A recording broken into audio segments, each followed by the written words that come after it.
সম্মানিত দর্শক শ্রোতা, আসসালামু আলাইকুম।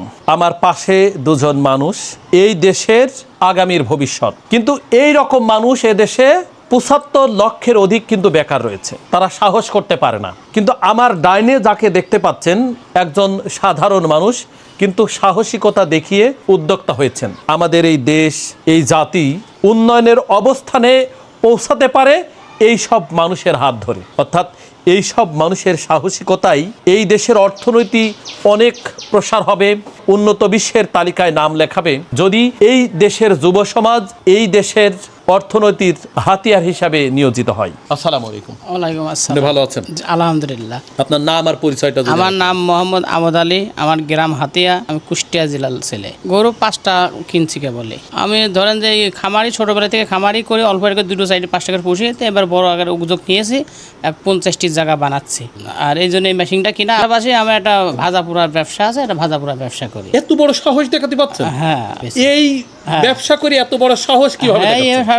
আমাদের কোয়েল যে বড় আছে, তো বয়স 7 বছর যখন সেখান থেকে শুরু করেছি এই শ্রম খাটার, 7 বছরের থেকে। আমার বাবা যেটুকু করে দিয়েছে, মাথার পাশ ঠাই দিয়ে গেছে, চাল বাল করে দিয়ে গেছে, যেটুকু আছে ওইটাই ব্যবহার করছে। কিন্তু আমাদের উদ্যোগ নিয়েছে নিজের ইচ্ছাতে। ব্যাপক অর্থ তার বাবা দেন না, বাবা দেয় নেই, মানে 1 কেজি চাইল দিছিল সেখান থেকে। হ্যাঁ, 1 কেজি চাইল দিছে। আমি অলরেডি 28,000 টাকা নিয়ে লেগেছি। আজকে আমার গোড়া এখনো 10 লাখ টাকার গরু আছে। আর যে খামারটা করছি এখানে 25,000 টাকা ব্যয় হয়ে গিয়েছে। 28,000 টাকা নিয়ে আজ 16 বছর লাগিয়েছে। যদি মানুষের প্রত্যাশা থাকে, আল্লাহ নিরাশ করেন না। 28,000 টাকা নিয়ে লাগিয়েছে। 10 লাখ টাকার গরু এখন গোড়ায় বান্ধা আছে। আমি শনিবারের থেকে এই পর্যন্ত কিনেছি, ঢাকাতে আসি। আবার বড় উদ্যোগ নিয়েছি, এখানে 50টি জায়গা বানাচ্ছি। তাই এই মেশিনটা কিনছি যে সামনে তো আমি এগাচ্ছি, আমার কাজকাম চলছে, খামারে কাজকাম চলছে, ঠিক আছে। তাই এই মেশিনটা আগামীতেই কিনছি, ওটা তো আমার লাগবেই, এই জন্যই আমি এটা কিনছি। আর শুনছি এরা বলে খুব ভালো। আমাদের সাথে যারা লেখাপড়া করেছে এখন তারা অটো চালাচ্ছে, কেউ পরের খামারেতে কাজ করছে, মাঠে ঘাটে এরমই করছে। তাদের হয়তো বড় আকারে কিছু করার সাহস পাচ্ছে না, যেটাতে যাচ্ছে সেটাতেই তারা লজ্জিত হচ্ছে। আর আমার তো ছোটোবেলাতে করছে, আমাদের কোনো লজ্জা তো নেই। আমরা গোবরে গাবলা মাথায় করে দিয়ে খাদে ফেলাই দিচ্ছে। তাই গোড়ের থেকে আমাদের এরা পরিকল্পনা আছে যে এটা করবই যেভাবেই। আলহামদুলিল্লাহ, অনেক সাহস আছে। আলহামদুলিল্লাহ, আপনার এটা কিনে আমরা খুশি হলাম। এমন কাজে যদি সুন্দর পরিবেশ হয় তাহলে আমরা খুশি। আলহামদুলিল্লাহ। আসসালামু আলাইকুম।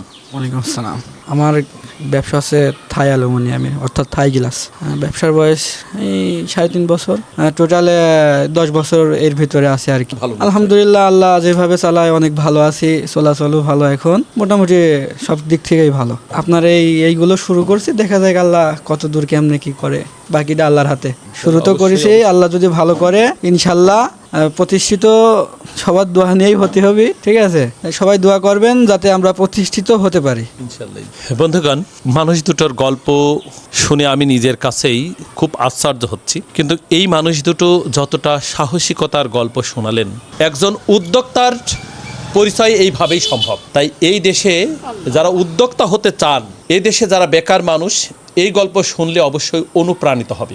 সফলতার গল্প মানুষ শোনে, কিন্তু সফল হতে কোথায় থেকে কোন ধাপ থেকে উঠে আসতে হয় সেটা পিছনের গল্প কেউ জানে না, কেউ শোনে না। সফল হলে মানুষ গল্প শুনতে চায়, কিন্তু সফলতার পিছনে অনেক কাঠখড় পোড়াতে হয়।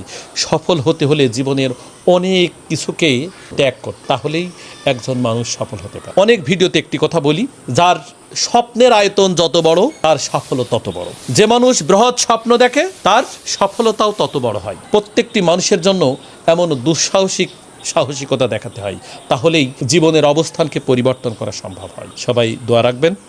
সবার কাছে দোয়া চেয়ে বিদায় নিচ্ছি। ধন্যবাদ। আসসালামু আলাইকুম।